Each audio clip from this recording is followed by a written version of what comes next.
Welcome to Mototech channel. Kung hindi ka pa rin nakasubscribe, click mo na yung subscribe button para updated ka sa mga latest upload sa channel natin. Sa tutorial natin ngayon, tuturuan ko kayo kung paano gumawa ng UTP cable o LAN cable.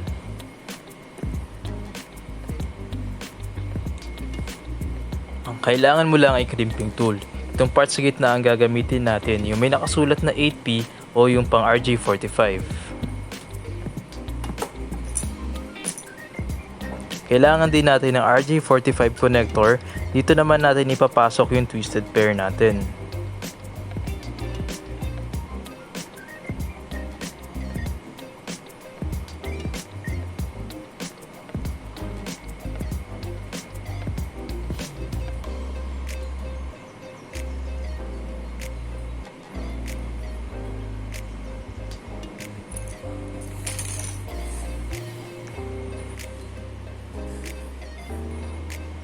Cat 6 UTP cable on shielded twisted pair.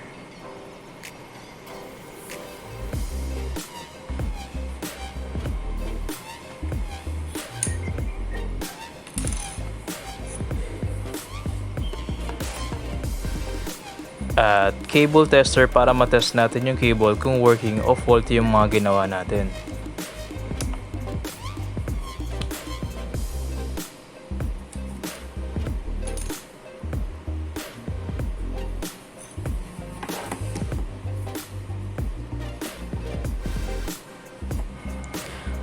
To start, babalatan natin yung UTP cable para ma-expose yung twisted pair sa loob.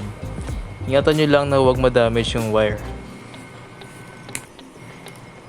Ang gagawin natin ay yung T568B standard para sa straight through connection.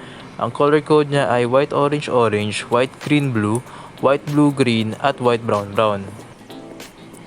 Pwede ka rin gumamit ng Cat 5 UTP cable as alternative. Ayusin na natin ang pagkakasunod-sunod ng mga wires ayon sa color code nila.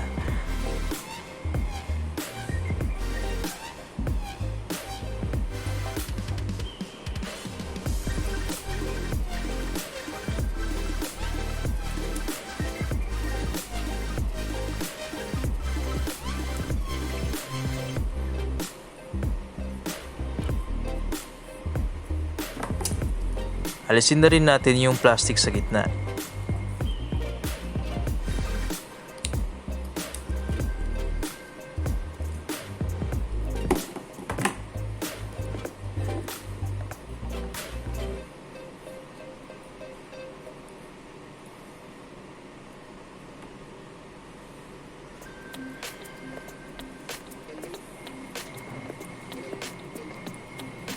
Untwist natin yung white orange orange at ayusin ang pagkakasunod-sunod tulad nung nasa diagram.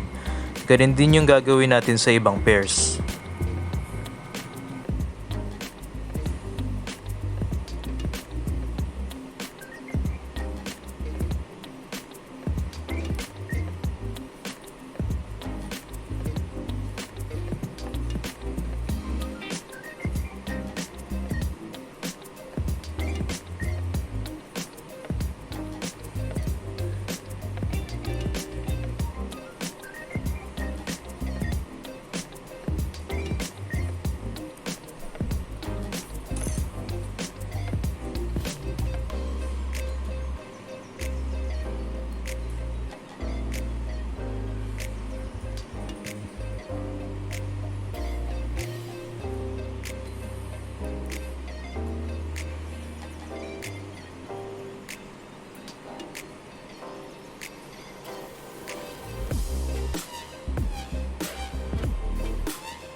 I-stretch natin yung wire para tumuwid at mas madaling ipasok sa Rj45 connector. Always check yung pagkakasunod-sunod ng mga wires.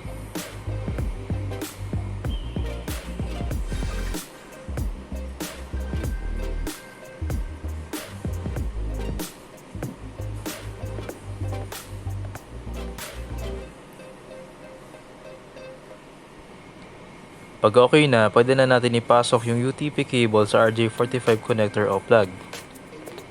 Yung terminal ay dapat nakaharap sa'yo at yung white-orange-orange ay nasa left side. Yung sleeve ng UTP cable ay dapat hanggang dito lang.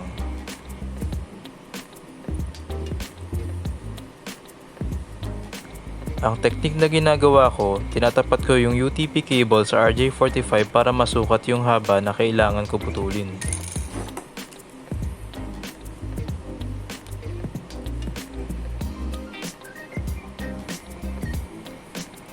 Once na maputol mo na yung wire, secure mo ito para hindi gumalaw gamit ang iyong daliri.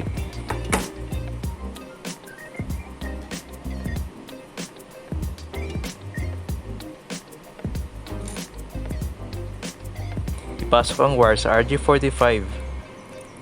Make sure na sagad hanggang sa dulo.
Gagamit tayo ng crimping tool para ma-secure ang connection ng mga cable.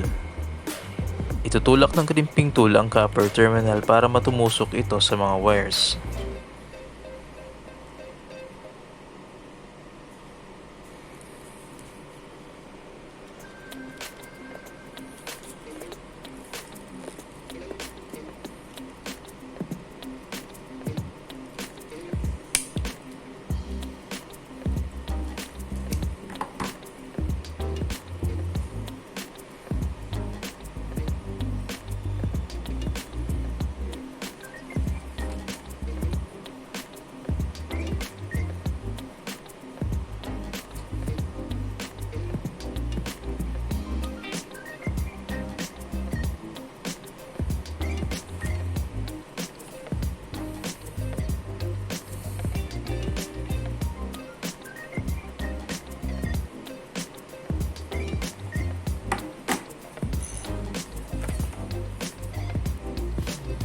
Uulitin lang natin sa kabilang dulo yung ginawa natin kanina.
Yung sleeve ng UTP cable dapat abot hanggang kalahating part ng Rj45.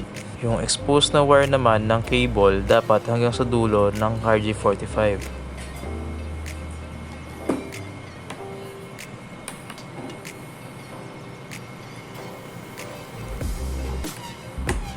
Para matest natin kung working yung ginawa natin, gagamitan natin siya ng cable tester.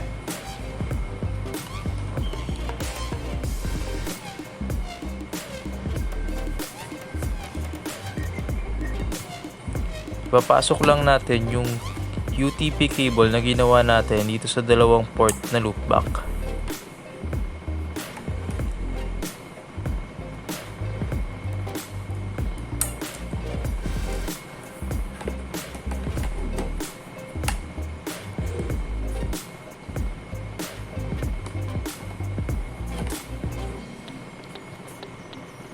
Pupunta tayo sa wire map para ma-check natin yung connection niya kung tama ba. Yan, so nakikita nyo nakapass na siya, ibig sabihin working na yung ginawa natin. Pwede rin natin matest yung haba ng cable na ginawa natin. Pupunta lang tayo sa pair and length. Nakikita mo halos na sa 2 meters yung ginawa natin.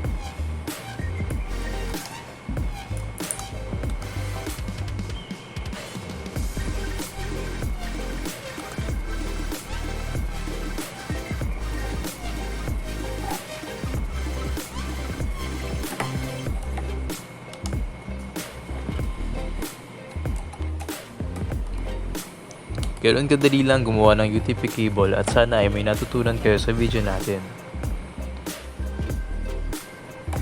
Subscribe na to Mototech channel.